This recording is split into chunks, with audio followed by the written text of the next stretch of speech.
नमस्कार, मैं हूं सोनिया खत्री। आप देख रहे हैं खबर फोकस और खबर पर फोकस। तस्वीरें इस समय श्री तारा बाबा कुटिया की दिखा रही हूं, जहां पर अब 25 फरवरी को शिव महापुराण की कथा होने जा रही है। जो प्रदीप मिश्रा जी हैं वो यहां पर पहुंच रहे हैं, जिसको लेकर कुटिया को एक अलग ही रूप, बिल्कुल दुल्हन की तरह जो कुटिया है वो सजा दी गई है। अभी हमारे साथ मौजूद है कुटिया के मुख्य सेवक व भाजपा नेता गोविंद कांडा। उनसे चर्चा करेंगे कि किस तरह की रूपरेखा रहेगी इस पूरे कार्यक्रम को लेकर। जी सर, बिल्कुल नजदीक आ चुका है दिन, किस तरह की तैयारियां चल रही है? सबसे पहले तो भोलेनाथ की जय, हर हर महादेव, जय गुरुदेव, गुरु महिमा की जय। कल 23 तारीख हो जाएगी।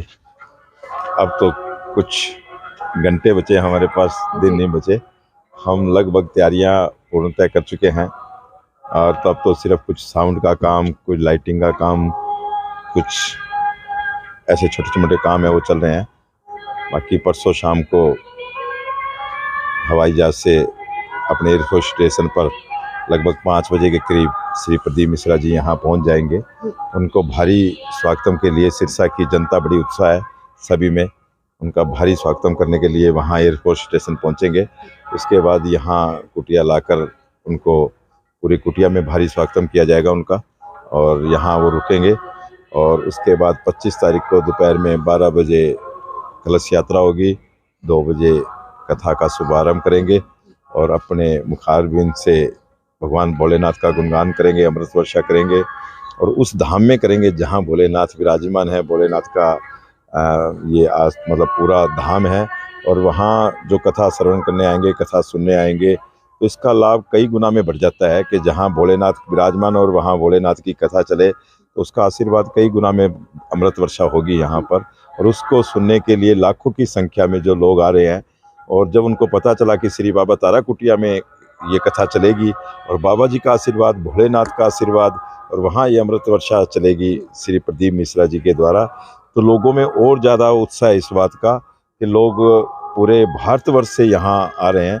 उसके लिए हमने सभी के लिए धर्मशालाएँ, कुटिया में रुकने का इंतज़ाम सभी हमने वॉशरूम वगैरह, बाथरूम वगैरह और उनके रुकने के लिए खाने की व्यवस्था सभी लगभग पूर्णतः रूप से कर ली गई है। कुटिया का एक अलग ही रूप देखा जा रहा है, बिल्कुल दुल्हन की तरह लड़ियों के साथ जगमगा रही है। देखिए, कुटिया में वैसे तो हर वर्ष मेले लगते हैं, लेकिन अब की बार एक विशेषकर मेला लगाया जा रहा है, तो भव्य रूप से सजाई गई है, भव्य रूप से तैयार की गई है।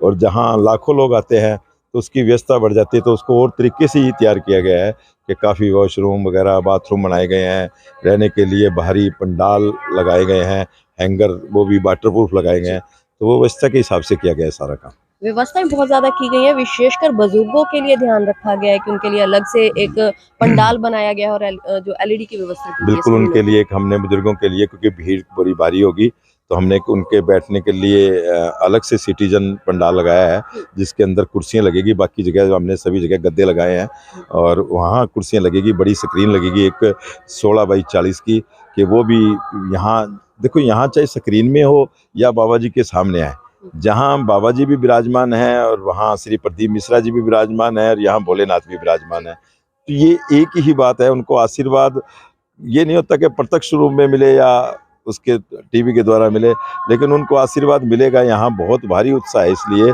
कि लोगों को इस जगह पे आना ही बड़ी अच्छी बात होगी। इतनी भारी भीड़ देखी जाएगी, लोगों का कहना है कि 7 दिन यहीं रुकेंगे, तो किस तरह से मैनेज किया जाएगा? देखिए, 7 दिन के जो रुकने की हमें जो लोगों का मैसेज मिल रहा है 20-25 हज़ार लोगों का, तो हमने 25 हज़ार के लगभग लोगों का यहाँ रुकने का इंतजाम किया है और उनका खाने पीने की व्यवस्था की गई है, दोनों टाइम की सुबह नाश्ते की व्यवस्था की गई है। और शहरवासियों में बड़ा भारी उत्साह है, शहरवासी भी उनकी सेवा करने के लिए अपनी अपनी ड्यूटियाँ, अपना अपना टाइम, कोई भंडारे के लिए, कोई लंगर के लिए, कोई नाश्ते के लिए लगवा रहे हैं। और लोगों में, लेडीज में और जेंट्स में बड़ी एक होड़ लगी हुई है, वो आगे से आगे अपनी ड्यूटियां लगा रहे हैं और यहाँ बहुत अच्छी सेवा होगी सबकी। जी, ये चीज देखी गई है, काफी लंबी लाइनें लग रही हैं सेवा करने को लेकर कि नाम रजिस्टर करें, हमारी भी सेवा लगाई जाए। जी बिल्कुल, काफ़ी लोग मतलब सारा दिन लोगों में जो शहर में एक चर्चा चल रही है। और उसके बाद जो हमारा सिरसा वैसे भी महापुरुषों का सिरसा है, ये संत महात्माओं का सिरसा है, और यहाँ अच्छी तरह से लोग जानते हैं कि किसी अतिथि की हमने कैसे सेवा करनी है। और समय समय पे हमारे सिरसावासी हमेशा सेवा में आगे रहते हैं, तो अब भी वो आज भी सेवा में आगे और आ रहे हैं, सेवा करेंगे, खूब अच्छी सेवा होगी। कांडा बंधुओं पर विशेषकर बाबा की नजर मानी जाती है। शिव भोले की बात करें या तारा बाबा की बात करें, किस तरह से लोगों को एक और खुशी देने जा रहे हैं, लोग काफी ज्यादा उत्साहित नजर आ रहे हैं। देखिए, बाबा जी तो शिव के अवतार थे। उनका जन्म भी फागन की शिवरात्रि का है, ब्रह्मलीन बाबा सावन की शिवरात्रि का हुआ है। और कांडा परिवार पे सभी को पता है कि विशेषकर उनका आशीर्वाद है। और मैं बाबा जी से यही प्रार्थना करता हूँ कि ये आशीर्वाद बनाए रखना, कि हम उनकी सेवा, कांडा परिवार यहीं लगाए रखना, अपने चरणों में सेवा दे रखना। और हम उसी हिसाब से सेवा कर रहे हैं। यहाँ अपने भारतवर्ष के जितने भी कथावाचक है, बड़े बड़े सब आ चुके हैं। अगली साल का टाइम हमें 25 मार्च 2025 में बागेश्वर धाम से मिला है, वो भी आ रहे हैं अगले साल यहाँ पर। तो ये सिर्फ बाबा जी का आशीर्वाद है। और जब सिरसा वासियों की कोई नहीं सुनता तो उनकी तारा बाबा सुनता है। और वो बड़े बड़े संत आकर अपने मुखारबिंद से यहाँ प्रवचन करते हैं, सिरसा के लोगों को आशीर्वाद देते हैं। इसलिए सिरसा धन्य है।